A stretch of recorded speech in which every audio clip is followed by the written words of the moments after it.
Welcome everybody to episode number 48. Welcome to the Daily Crossing.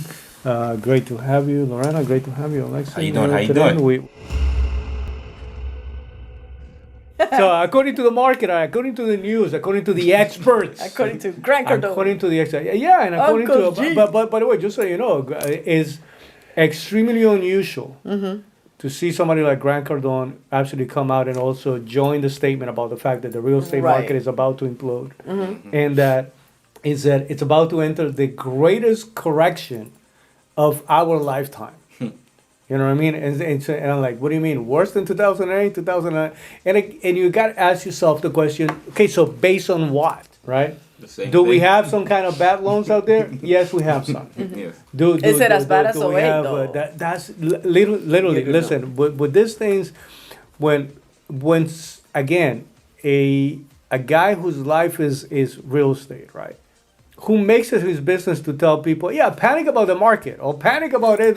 There's not about not real estate. necessarily about real estate. To haven't joined that Yeah, group of people, that's a big- because big the thing. warning, in all fairness, has been going around for a while right now. It's about to, and we have such a funny moments taking place. Obviously interest rate going up didn't help the situation, but at the same time, inventory levels were low enough where it didn't look like. It almost looked like, okay, is it going to stabilize? It's going to stay there. Meaning, when we started to talk about the market being in the high side of the market again, you said maybe the high side of the market is the new market, is the new reality. It's like looking at buildings in New York that went from $70,000-$80,000 to a couple of $1 million, Correct. And that's like no. and they stayed there. Correct. Because the phenomenon that we experience in states like the state of Florida is that it goes from $100,000 to $600,000, then the market Back to- drops and it goes back to right 100. back to, Yeah. and so Yeah. it doesn't So stay there. here's a question, and I was thinking about this. Numbers can like play tricks on you sometimes. So let's say back in the days, the average price of a house is 100,000, right?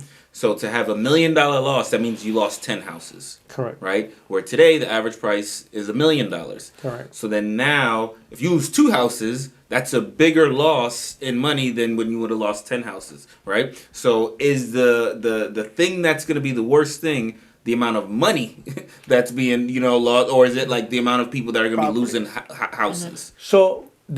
So everything is tracked, and it Yeah. depends on what numbers you want to use. I Correct. understand where you're coming from. Yeah. I said, are we tracking the dollar amount Because lost? if that's the case, inflation alone can be the culprit for that. Or are we tracking the amount of units lost? Or are we tracking the amount of mortgages that are not being paid? Correct. Or are we tracking that? Like, there's a number of things that we can use as a marker. You know what I mean? But again, this is an announcement about what's about to happen that hasn't happened. But if you have a conversation right now with the average, and again, somebody is willing to have an honest Yeah. conversation, right? Because if you don't want to say something negative about your own market, That's and true. I understand that, but at the same time, that also means that you'll never have the ability to provide accurate information or conversation to anybody. And that Yeah. so, if you're having a conversation with a realtor, you don't know, like you don't have a friendly relationship with, not a family member, they'll try to sell you into, our market is good, what are you talking about? It's like, we're doing well, I'm doing great. Your own family member. What You are know you what I talking about? And so, sometimes you have I people have that some don't family want members. I'm like, you are lying to yourself, Yeah. sir. That's and then you have the occasional person saying, man, listen, I don't know what happened,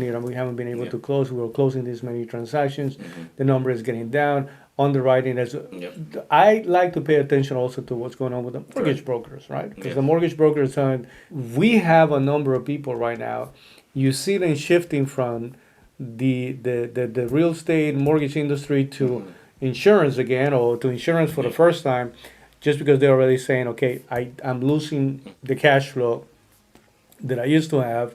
I'm not able to close the same amount of transactions. So the moment that the money is not showing up, nobody's going anywhere. Nothing Yeah. is going to happen, right? And so, based on what we're seeing right now, I'll be honest with you.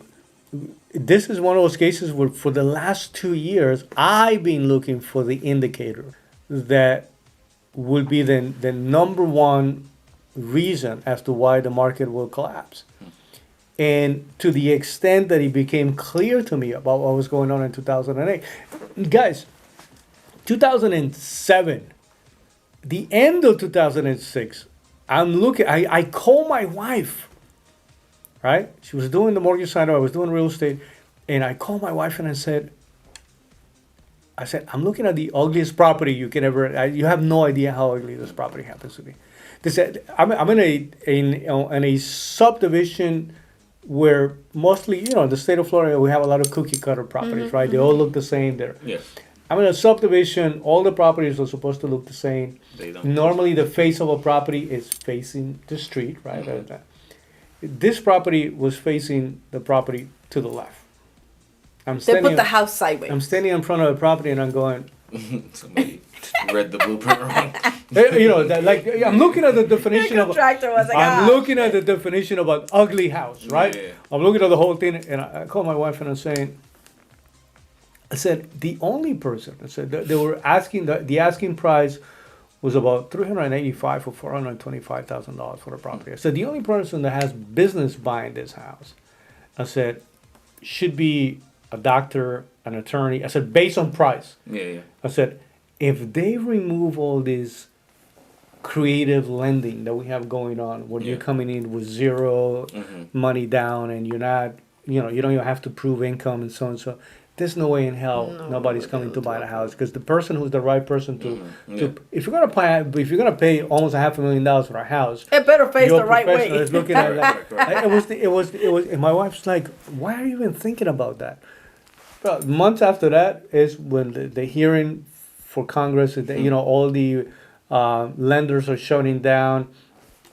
The market at that point was just like Yeah. collapsing. All the subprime lenders, like 800-900 of them closed in a week.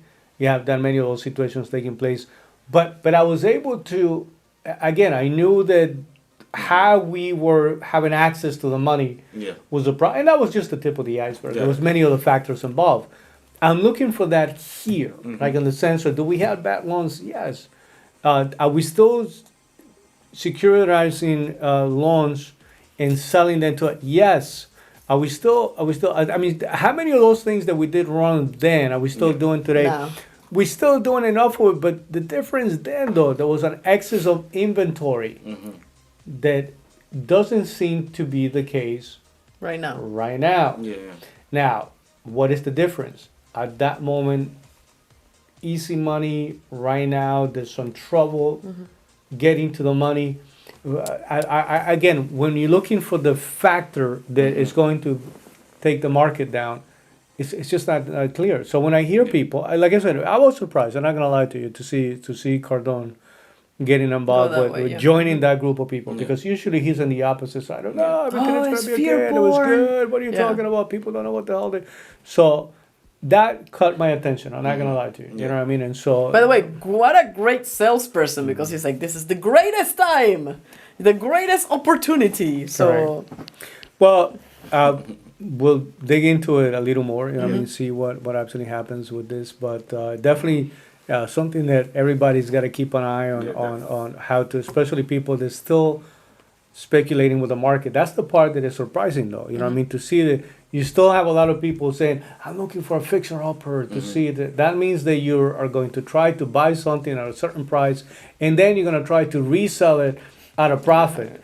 Those are the individuals that usually get They will get hurt really badly Yeah. when the market drops, because I don't care what you bought it for. But anyway, Yes. till the next one, looking forward to seeing you. what are you Count. grateful for? What are you grateful Comment, for? subscribe. Absolutely. Yes. Take care.